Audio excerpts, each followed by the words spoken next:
There's so many in the book.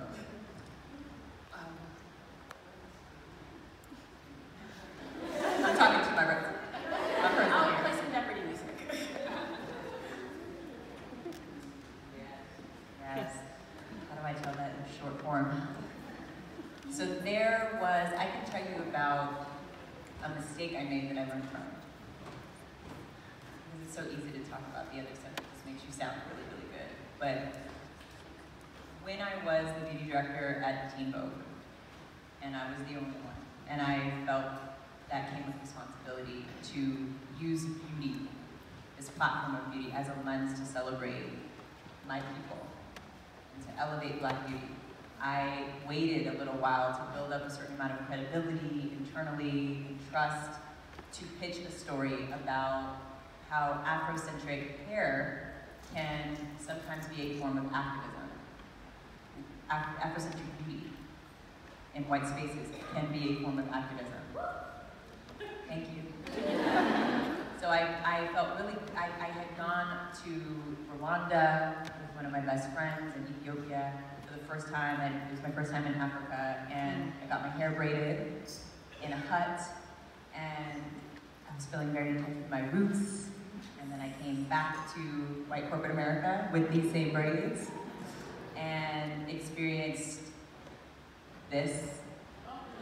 And, you know, questions that were just sort of inappropriate, and from fellow beauty editors who were, you know, by and large, beauty experts, who asked me at the time, and this one example, I had hair this long, I had cut all my hair off after a breakup, it's in the book. And so in my grow out phase, I got these braids. So I went from this long to this long.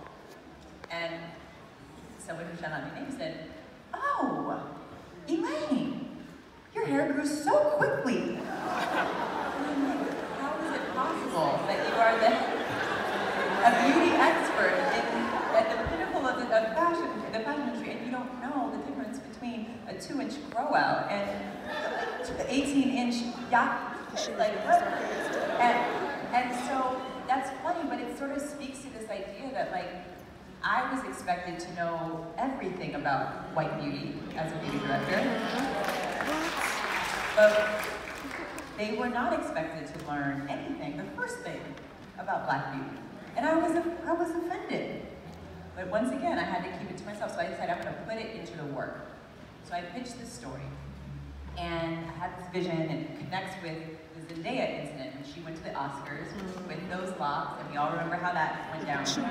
And there was a, you know, a stereotypical comment that was made, a derogatory comment that was made about her twist. And so I talked about that in the story, and I created a parallel to what I had experienced as well, and I felt really good about the words, like the bones and the intentions of the story.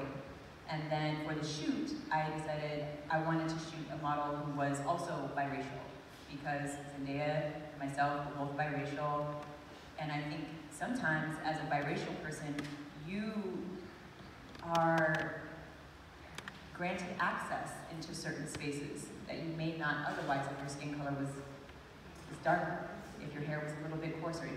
And I think recognizing the privilege that comes with that is an important part of this race conversation.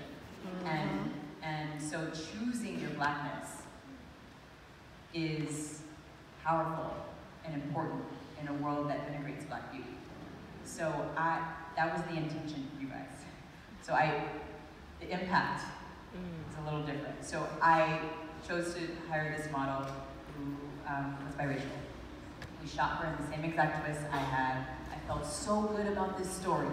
It's like, this is the first time I'm putting my neck out there for the culture, doing it hashtag for the culture. My people are gonna appreciate this, and then it hits. And someone takes a picture on flash, thank you, whoever that was, of this image of the girl with braids swinging them in Teen Vogue, and puts it on the internet, on Twitter, and says, "Teen Vogue commits cultural appropriation once again." Cultural appropriation at its finest. That person had like 100 followers, yet somehow it got picked up by Black Twitter. Y'all, was a bad day for me. And then it got picked up by UK Daily Mail. And then there was a headline that said, Teen Vogue writes anti-Black story.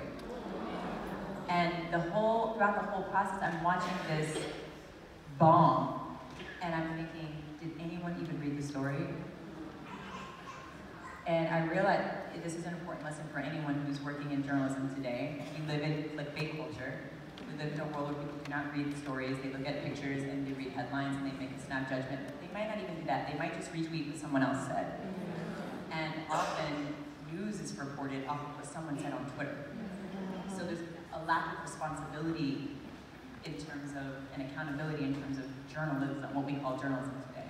And I was devastated. People came for me in the comment section. They found me on my Instagram. They filled my comment section with vitriol. It was a bad day. Where's Jonathan at? He remembers. It was a really bad day. My mom remembers. And what I realized is at one point, the model chimes in to all of this and she says, for anyone who cares, I am Black and French. And then it spun into a whole different direction about colorism. And, well, what makes someone Black enough to wear braids? Am I Black enough to wear braids, but she's not Black enough to wear braids? Like, we gotta talk about this. We have to talk about this. This is something that we have to untangle as a community.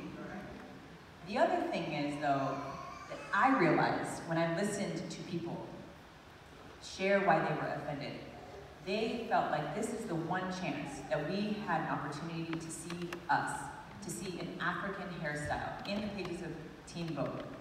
And there isn't a single dark-skinned woman on this page. That was a blind spot for me. And it took being called out by my community to recognize that. And it was humbling. And it made me realize and feel sympathy and empathy for people who have a certain intention and impact is very different. We often deal only with intention. When people are offended, we say, that wasn't my intention. Sometimes it doesn't matter what your intention is. It matters what the impact